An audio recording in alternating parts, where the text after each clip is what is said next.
What's good, good people? First and foremost, God is good. God is good. Now, you might not be religious, you might not be a God-following person, but for this one day, even if you're atheist, even if you're, what's the word where you believe that there's a being, but you don't know if the being is actually true, whatever it is, I forgot the name, whatever it is, but just for this one day, especially on a Sunday, you have to admit God is good. Why? Because we got the most satisfying news in UFC history.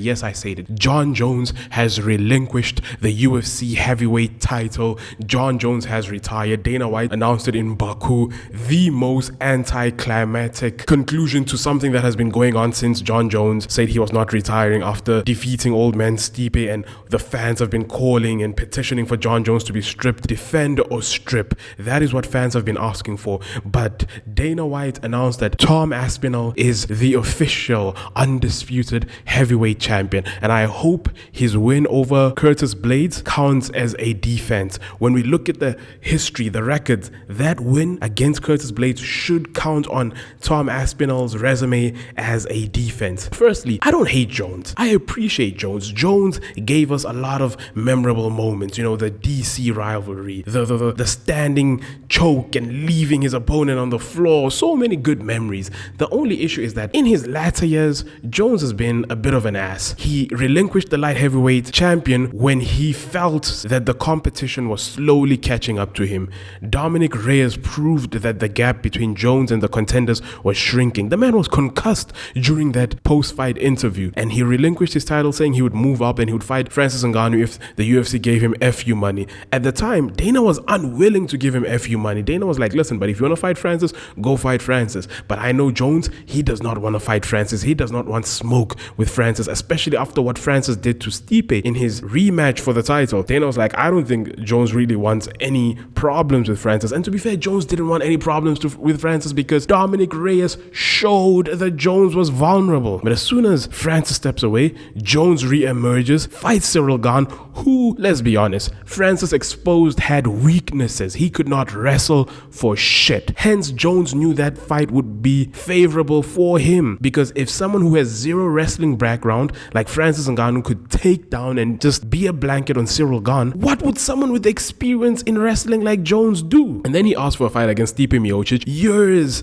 after he said he would not go up and fight Stipe Miocic because Stipe Miocic was not a draw. But now this was a legacy fight. Why? Because Stipe was 45, pushing 50, and that was the fight to make, and he was old, and his last fight was a knockout against Francis, a devastating knockout, and that's the dude you wanted to fight, not a Pavlovich, not a Tom Aspinall, not a Curtis Blades. You wanted old man Stipe, and you got the fight and you won. And you could have said, guys, I am retiring here and then. Thank you for the moment. I do not want to hold up this division. I'm doing what GSP done. In fact, I'm doing one better because GSP won the middleweight champion, but he did not defend it. I won the heavyweight champion. I defended it. Yes, it's against an opponent you guys were not happy with, but I still defended it, and I am relinquishing it. Let Tom Aspinall ascend. The same way GSP said, let Robert Whittaker ascend. But Jones said, no, I'm going to hold this belt because I like the attention it gives me. I like the attention I'm getting. I'm going to drag the fans along. I'm going to drag Tom Aspinall along. But finally, here we are in Azerbaijan, Baku. Shout out to Baku.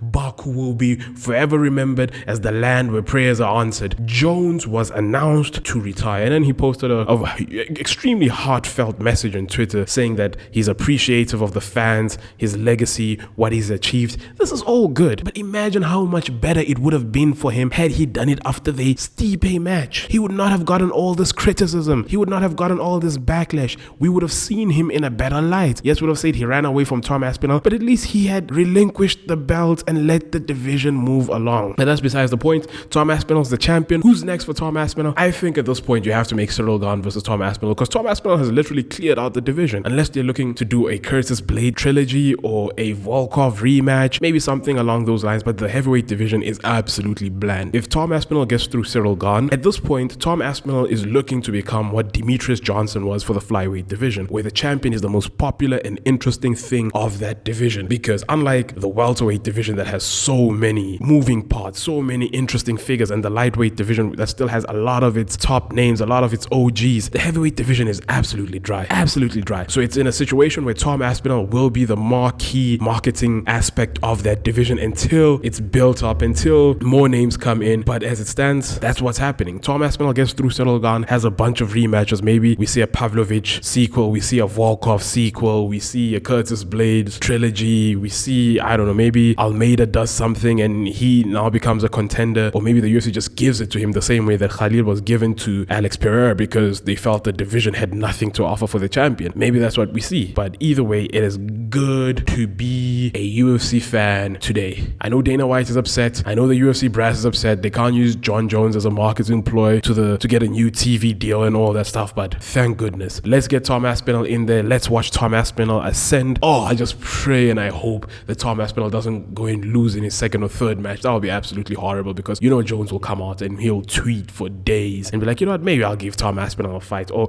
this is the dude you guys thought was gonna beat me. Ha ha ha. Not realizing styles make fights. And that's the exact same reason Jones left the light heavyweight division, because he could see that if Dominic Reyes is closing the gap, whoa, that Jan Blachowicz dude is gonna do some serious damage. Oh, there's the Yuri's coming up. Well, I don't think Yuri was there at the time, but still there was a lot of excitement happening in the lightweight division when Jones decided to relinquish his belt. But good days, good days.